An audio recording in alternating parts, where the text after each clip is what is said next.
ఆధ్యాత్మిక హృదయంపై ఏకాగ్రత చూపిస్తే హాయిగా చల్లగా ప్రశాంతంగా ఉంటుంది. మనం ఇంతకుముందు చెప్పుకున్నట్టు మనకి ఆధ్యాత్మిక హృదయం ఎక్కడ ఉంటుంది?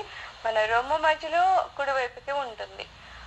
సో అక్కడ కనుక మనము మన ధ్యాస పెడితే చాలా ఈజీగా ఉంటది కదా. కళ్ళు ఎలాగో క్రిందకే ఉంటాయి కాబట్టి మన మనసు అది ఆలోచనలన్నీ కూడా ఆ హృదయం వైపు కనుక మనం పెడితే ఇంకా ఇంకా ఇంకా మనకి హాయిగా ప్రశాంతంగా ఉంటాయట.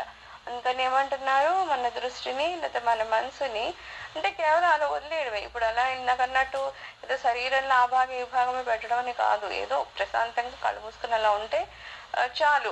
అది ఇంకా లేదు ఎక్కడో చోటు పెట్టాలి అనుకుంటే అప్పుడు ఏమంటున్నారు, ఆధ్యాత్మిక హృదయం వైపు పెట్టమంటున్నారు. అంటే కేవలం అలాగా కళ్ళు మూసుకుని ఉంటాం. ఏదో బిగపట్టకుండా ఉండే ధ్యానం సాఫీగాను సులభంగాను జరుగుతుంది. కొంతమంది ఏంటంటే పాపం చాలా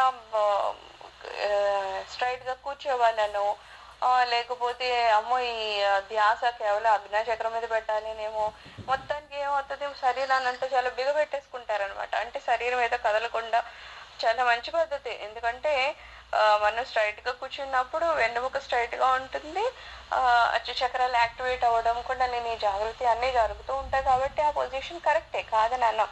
కాకపోతే ఏంటంటే అది మనకి సులభ సిద్ధంగా ఉండేట్టు స్థిరాసనం అంటారు కదా, అలా ఉండేటట్టు చూసుకోవాలి. కానీ మన శరీరానికి అది సహకరించట్లేదు, ఏదో మనకేవో కొన్ని తేడాలు ప్రాబ్లమ్స్ ఉన్నాయి.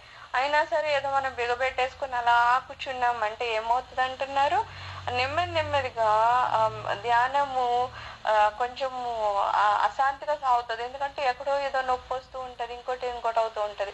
అప్పుడు అతను నేను ఎలా సాఫీగా కూర్చోగలడు, సులభంగా ఎలా ఉండగలడు, ప్రశాంతంగా ఎట్లా ధ్యానం చేసుకోగలడు, చేయలేడు. ఎందుకంటే అది ఎంత ఈ శరీరం మీద ఏదో ఒక రకంగా బాధ కలుగుతుంది.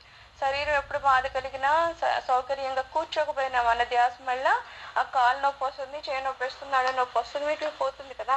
అందుకని ఏమంటున్నారు, ముందు నువ్వు సుఖాసనంలో కూర్చోవడం కూడా చాలా ఇంపార్టెంట్ అనమాట. సో అలాగే బిగబెట్టుకుని కూర్చోవాలని ఏం లేదు.